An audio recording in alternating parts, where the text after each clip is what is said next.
The burden of precision.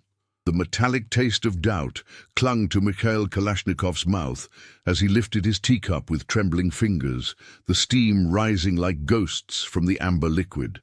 In the frigid workshops of Izhevsk, winter 1973, snow fell silently over the Urals outside his office window, each flake carrying the weight of 27 years since his last moment of true certainty. The prototype AK-74 lay before him on the metal desk, its dark polymer furniture gleaming under harsh fluorescent lights, like a sleeping predator waiting to prove whether the mind behind the world's most prolific assault rifle still possessed the genius to evolve with changing times. At 64, Kalashnikov had become a prisoner of his own success. The blueprints scattered across his desk told a story of relentless refinement. Tolerances measured in fractions of millimeters, gas pressures calculated to 6 decimal places, metallurgy pushed to its theoretical limits. But beneath the technical precision lay a more troubling narrative, the evolution of his conscience, mapped out in engineering drawings that would reshape the character of modern warfare.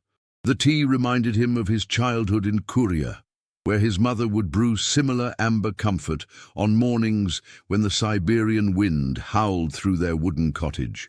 She had died believing her son would become a railway engineer, building bridges to connect distant places. Instead, he had become history's most successful designer of killing machines, his AK-47 spreading across 6 continents like a mechanical plague he could never recall. The Soviet military hierarchy had grown complacent, drunk on past success. For 2 decades, the AK-47's reliability had dominated battlefields from the jungles of Vietnam to the deserts of Africa, but American forces were adapting. Their M16 rifles fired smaller, faster rounds that could penetrate Soviet body armor with devastating effect. Moscow's generals, comfortable in smoke-filled conference rooms, initially dismissed reports from the field. The AK-47 won the revolution, they declared with vodka-fueled certainty. Why change perfection? But Kalashnikov understood what they refused to see. In the arms race between nations, standing still meant falling behind. The intelligence reports spoke of NATO's shift towards smaller calibers, 5.56mm rounds that traded raw stopping power for accuracy and controllability. Soviet conscripts, barely 18 years old, struggled with the AK-47's climbing muzzle during rapid fire. They needed something different, something better. The weight of this knowledge pressed against his chest like cold steel as he studied the latest prototype. The AK-74 represented more than engineering advancement. It embodied the evolution of his tormented soul. The new rifle fired a smaller 5.4539mm cartridge, dramatically reducing recoil while maintaining the AK platform's legendary reliability. On paper, it looked perfect. In his heart, it felt like another step toward damnation. A knock at the door interrupted his brooding. Sergei Volkov, his chief engineer, entered carrying a steaming bowl of borscht from the factory cafeteria. The rich scent of beetroot and cabbage filled the office, another reminder of simpler times when food meant comfort, not the complex moral calculations that now defined his existence. "Mikhail Timofeyevich, you must eat something," Volkov said, setting the bowl carefully on the desk beside the blueprints. "The tests begin again tomorrow morning." Kalashnikov nodded absently, his eyes fixed on the prototype. Tomorrow, young soldiers would take his creation to the proving grounds outside Izhevsk, where they would bury it in mud, freeze it in ice, and drag it through sand. If it passed these trials, thousands more would roll off production lines, each one destined for conflicts he could never predict or control. The irony wasn't lost on him. Born to Siberian peasants in 1919, he had learned early that survival demanded innovation. When his father died young, leaving the family to face Stalin's collectivization with empty hands and fierce determination, Mikhail had developed an unusual gift for understanding mechanical systems, dismantling clocks, rebuilding farm equipment. imagining improvements to everything he touched. It was supposed to make life better. How long can a man carry two conflicting truths without breaking? If stories like this make you question what you do in someone else's boots, tell us in the comments how you imagine you'd react in this camp, and stay with us for the next chapters. The defining moment had come 32 years earlier, during the Nazi advance toward Moscow in October 1941. Kalashnikov's memory returned to that terrible clarity as he sat in his office, the borscht cooling beside his blueprints. His T-34 tank had taken a direct hit near Bryansk, leaving him wounded and burning with more than shrapnel. As he lay in a field hospital, listening to stories of Soviet soldiers armed with bolt-action rifles facing German submachine guns, a profound moral obligation seized him. "Our boys are dying," he had whispered to his notebook, sketching his first automatic weapon designs by candlelight. "They need something simple, something that works in mud and snow and blood." It was not ambition that drove him then, but a desperate need to give young men better tools for survival in an increasingly dangerous world.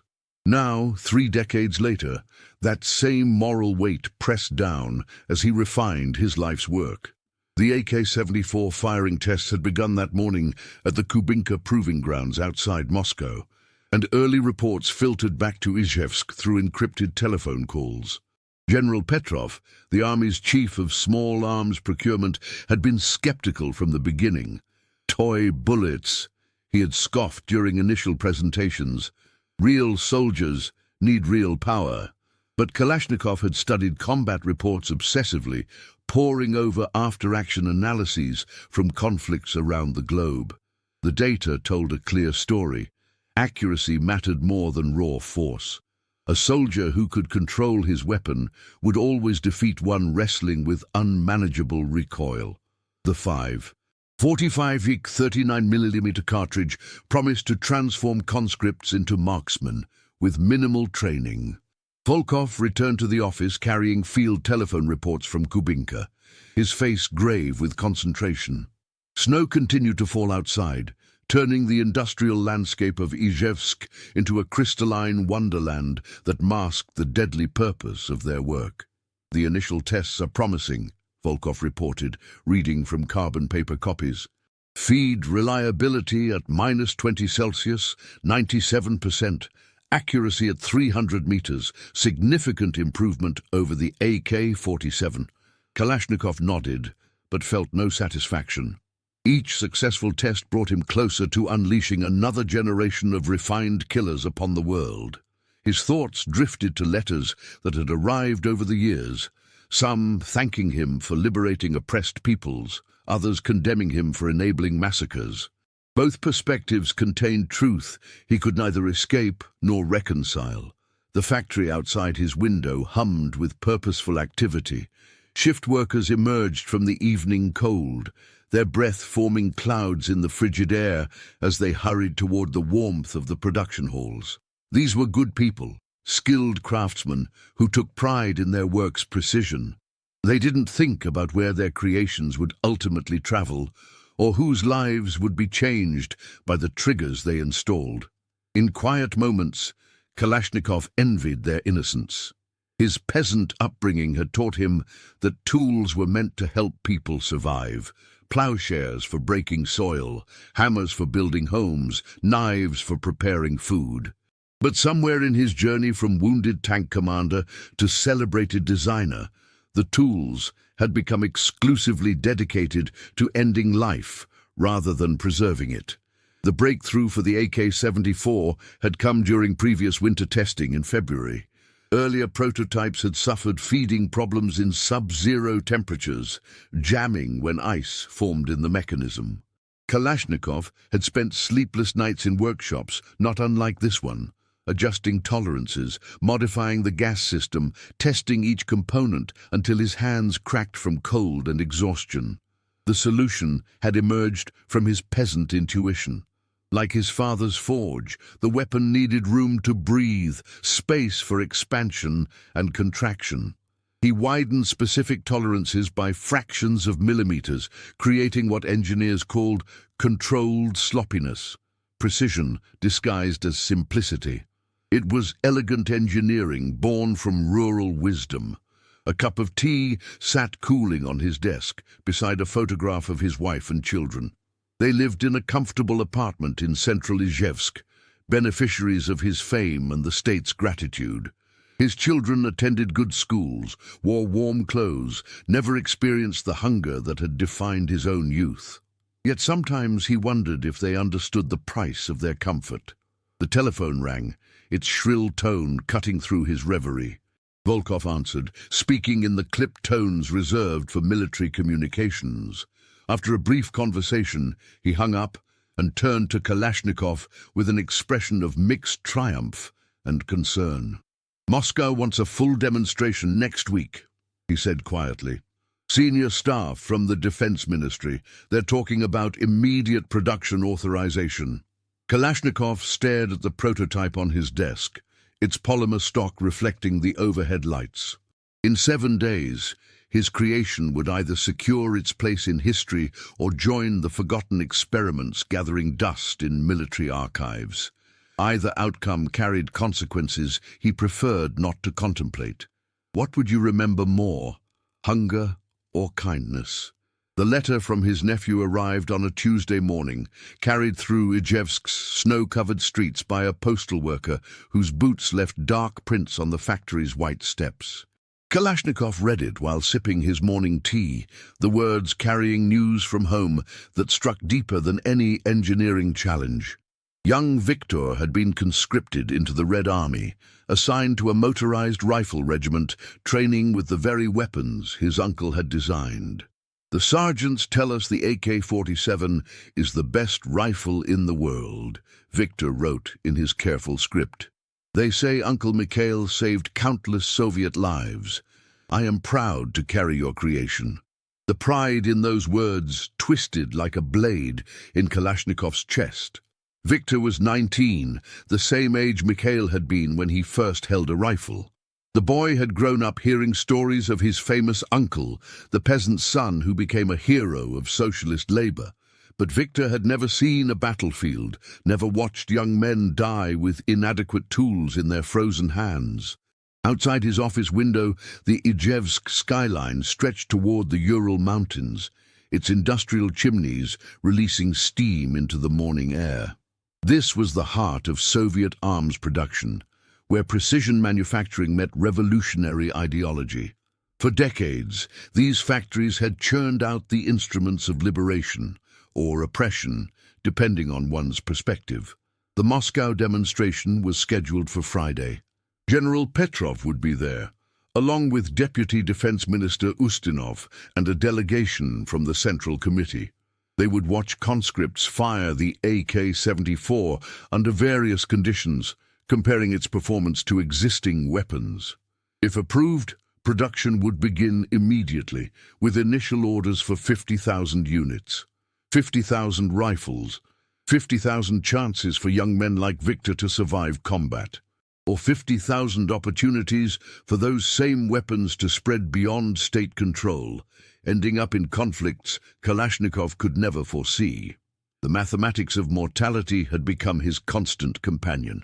Volkov entered the office carrying technical reports from the morning's tests, his expression carefully neutral. As chief engineer, he understood the weapon's capabilities better than anyone except Kalashnikov himself.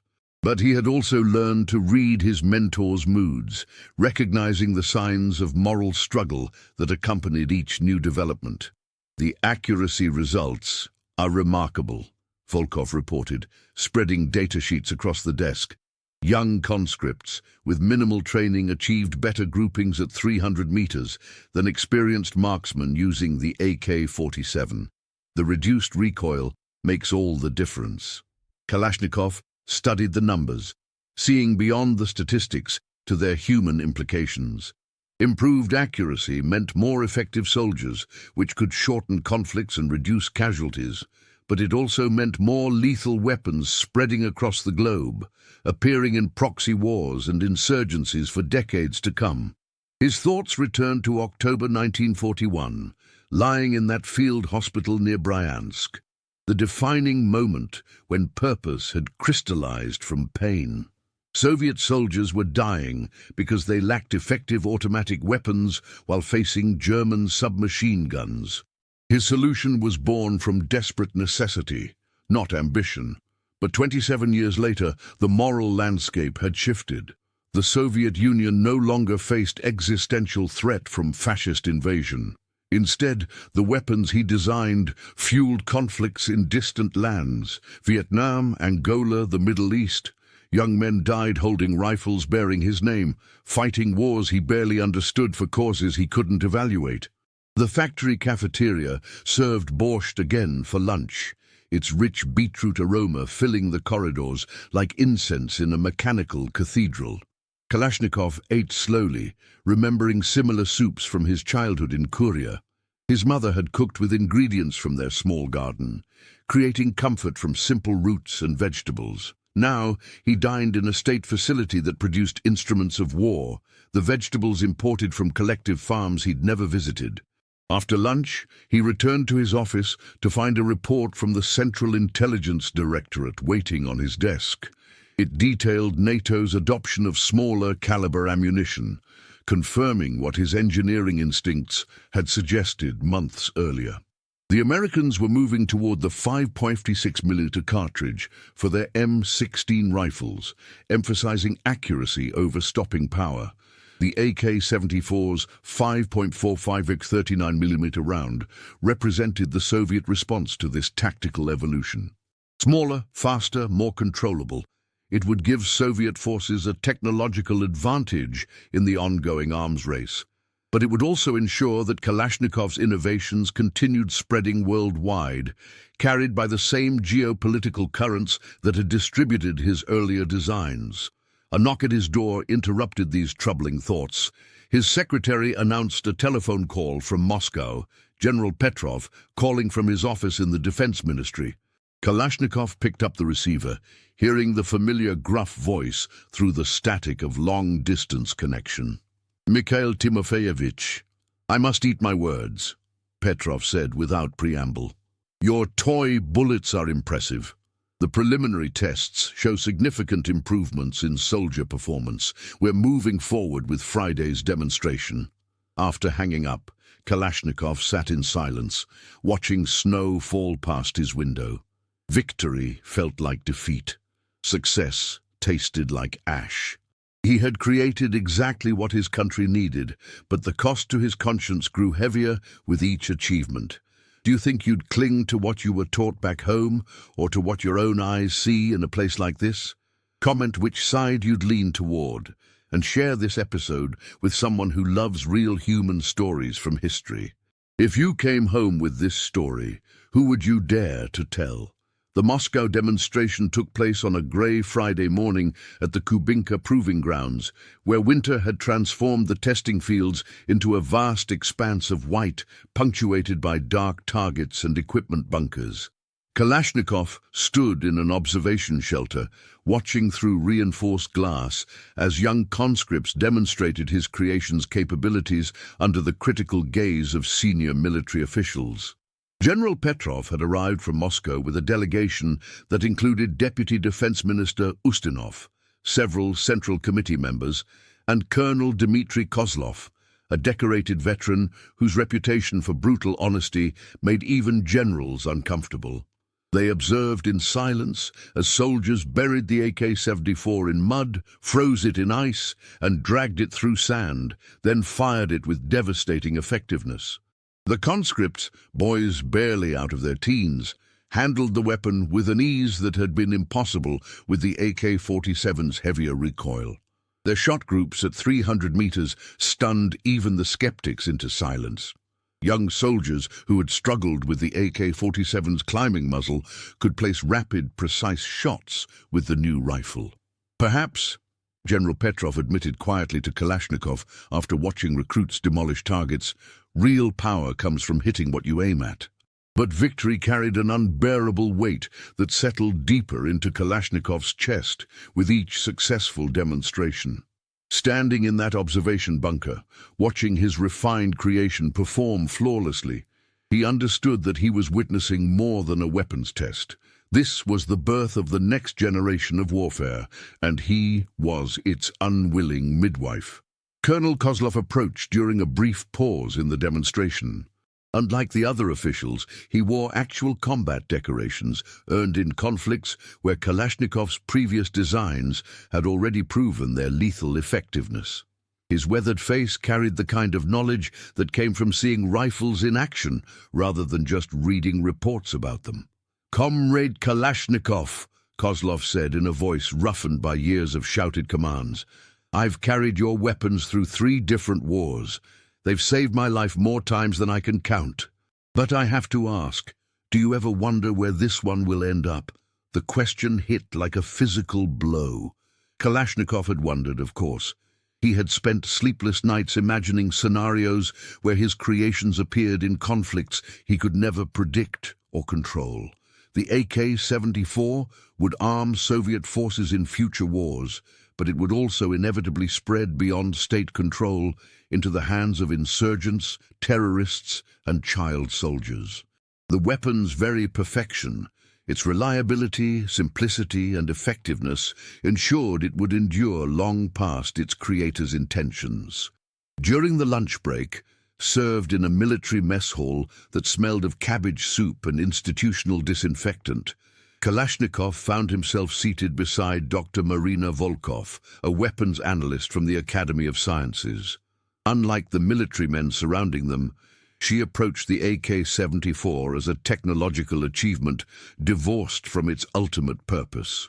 "The engineering is brilliant," she said, cutting her bread with precise movements that reminded Kalashnikov of his own technical drawings.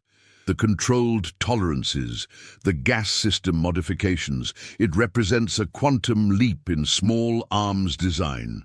Her clinical assessment should have been comforting, but instead it highlighted the moral distance between creation and consequence. Dr. Volkov saw elegant engineering. Kalashnikov saw another chapter in his unwitting autobiography of global violence. Each technical improvement made his weapons more effective, which made them more desirable to forces he couldn't control. The afternoon session focused on extreme weather testing, with conscripts firing the AK-74 in sub-zero conditions that had caused earlier prototypes to jam. Kalashnikov watched through the observation window as his solution to the ice problem proved its worth. The controlled sloppiness he'd engineered into the weapon, those carefully calculated tolerances that allowed for expansion and contraction, kept it functioning when other designs failed catastrophically. The wisdom had come from his father's blacksmith shop in Kuria, where he'd learned that metal needed room to breathe. But applying rural intuition to military engineering felt like a betrayal of his childhood innocence. His father had shaped tools for ploughing fields and building homes. His son had become the world's most successful designer of killing machines. As the demonstration concluded, Deputy Defense Minister Ustinov approached with a satisfied expression that Kalashnikov found deeply troubling. The approval was inevitable now. The AK-74 had exceeded every performance requirement while maintaining the reliability that had made its predecessor legendary. "Production authorization will be signed Monday," Ustinov announced. "Initial order for 50,000 units, with capacity for expansion based on field requirements. 50,000 rifles." The number echoed in Kalashnikov's mind as the official party departed for Moscow, leaving him alone with his thoughts at the proving grounds. Snow continued to fall, covering the evidence of the day's tests and transforming the battlefield back into pristine whiteness. Dr. Elena Maslenikova, the facility's chief physician, found him there an hour later, standing in the gathering dusk and staring at targets that had been systematically destroyed by his creation. She had worked at Kubinka for 15 years, treating everything from training accidents to test-related injuries, and had developed an unusual perspective on the human cost of weapons development. "You look like a man attending his own funeral," she observed, approaching with the careful steps of someone accustomed to dealing with traumatized individuals. "Perhaps I am," Kalashnikov replied, his breath forming clouds in the frigid air. "Each new weapon kills a little more of who I used to be." Dr. Maslenikova nodded, with the understanding of someone who had watched many brilliant minds struggle with the moral implications of their work. At Kubinka, the human cost of innovation was measured not just in casualties, but in the slow erosion of creators' souls. How do you carry the weight of creation when your gift brings both salvation and destruction?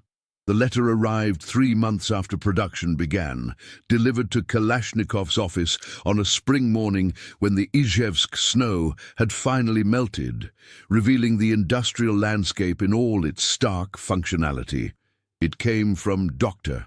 Elena Maslenikova at Kubinka, but the envelope also contained something unexpected, a smaller letter written in Arabic script with careful English translation attached. The Arabic letter was from a young Palestinian doctor named Ahmed Rashid, working in a refugee camp where AK-47s had appeared among various factions. He had somehow obtained Maslenikova's address and asked her to forward his message to Kalashnikov. The translation was precise, clinical, but the emotional content struck like lightning. "Mr. Kalashnikov," the letter read, "I write to thank you for creating weapons that liberated my people from oppression, and to condemn you for creating weapons that destroyed my village. Both statements are true. Your rifles saved my brother's life when he fought Israeli occupation forces. Your rifles killed my father when different factions turned them on each other. I am a doctor because I wanted to heal what your creations destroy, but I cannot hate you because I understand you never intended my family's suffering." The letter continued with devastating precision. "I have removed AK-47 bullets from children's bodies and used AK-47 parts to splint broken bones when medical supplies ran short. Your weapon has become both disease and medicine in my world. I write not to blame you, but to help you understand what happens to your gift after it leaves your hands."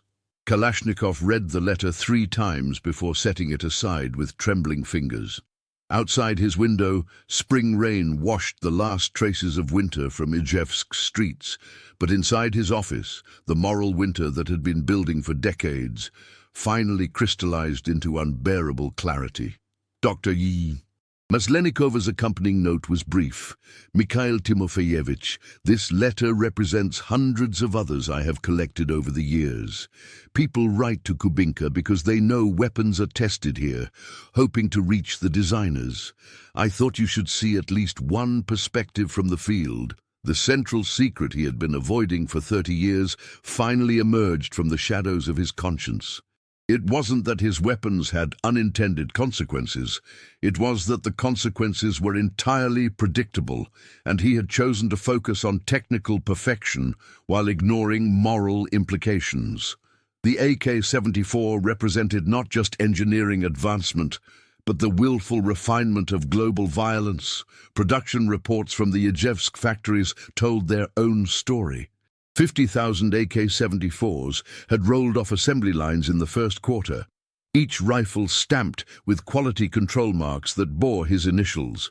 Soviet forces were already training with the new weapon, preparing for conflicts that would spread it across continents, just as the AK-47 had traveled from Vietnam to Angola to Afghanistan. Volkov entered the office carrying tea and technical updates, but stopped when he saw Kalashnikov's expression. The older man sat with Ahmad Rashid's letter spread before him, his face carrying the weight of revelations that could no longer be avoided. "Bad news from Moscow?" Volkov asked, settling into his customary chair. "News from the field," Kalashnikov replied, sliding the translation across his desk. "Read this, then tell me whether we're heroes or villains." Volkov read in silence, his engineering mind processing the human mathematics of their work. When he finished, he sat quietly for several minutes, staring through the window at Izhevsk's bustling streets, where normal people went about lives unconnected to the moral calculations that defined their profession. "We're both," Volkov said finally. "And neither. We're engineers who solve technical problems without considering human systems. But the problems existed before us and will continue after us. No, that's not enough anymore, Kalashnikov said, his voice carrying 30 years of accumulated doubt. I can't hide behind technical excellence while ignoring where our precision leads. The moral paradox had consumed him in private moments for years, but Ahmad Rashid's letter made it impossible to compartmentalize any longer. He had created the AK-74 to protect Soviet soldiers, to give young men like his nephew Victor better tools for survival in an increasingly dangerous world. Yet he understood, with painful clarity, that every improvement in lethality would eventually turn against innocent people like Ahmad's father. The afternoon brought a telephone call from General Petrov, reporting the AK-74's successful field trials with airborne troops conducting exercises in Central Asia. The weapon's reduced weight and improved accuracy had exceeded all expectations, making it a strong candidate for standard infantry adoption across all Soviet forces. Your achievement will be remembered for generations, Petrov said through the long-distance static. The Politburo is discussing a second Hero of Socialist Labor Award. After hanging up, Kalashnikov sat in his office as evening shadows lengthened across his desk. Awards and accolades felt meaningless when weighed against Ahmad Rashid's letter. The young doctor's words had accomplished what decades of doubt could not. They had forced him to confront the full scope of his legacy. The AK-74 was more than a weapon. It was a technology that would reshape conflicts for decades to come. Its precision would make soldiers more lethal, which would save some lives and end others, creating ripple effects that would spread across continents and generations. He had succeeded beyond his wildest dreams, and that success would haunt him forever. The filing cabinet in his office contained similar letters, hundreds of them, forwarded by various military and civilian contacts over the years. Some thanked him for liberating oppressed peoples, others condemned him for enabling massacres. Ahmad Rashid's letter was unique only in its balanced honesty, acknowledging both perspectives simultaneously. As darkness fell over Ijevsk, Kalashnikov made a decision that would define the remainder of his life. He would continue designing weapons because the Soviet Union required his expertise, and because stopping wouldn't recall the millions already in circulation. But he would also begin documenting the human cost of his innovations, creating a record that might help future generations understand the true price of technical precision. Can a man find redemption by bearing witness to consequences he cannot undo? The years that followed blurred together in Kalashnikov's memory like pages torn from a book and scattered by winter wind. The AK-74 entered full production in 1975, eventually arming Soviet forces in Afghanistan, appearing in proxy wars across 3 continents, and spreading beyond state control exactly as he had feared. By the time the Soviet Union collapsed in 1991, more than 5 million AK-74s had been manufactured, each one carrying his initials on quality control stamps that felt like signatures on death certificates. Ahmad Rashid continued writing sporadically over the decades, his letters tracking the evolution of conflicts in the Middle East and the role Kalashnikov's weapons played in both liberation and destruction. The Palestinian doctor had established a field hospital that treated victims of various factions, seeing AK-74s alongside their predecessor AK-47s in the hands of fighters whose causes shifted faster than their weapons. "Your newer rifle is more accurate," Ahmad wrote in 1983, his English improving with each letter.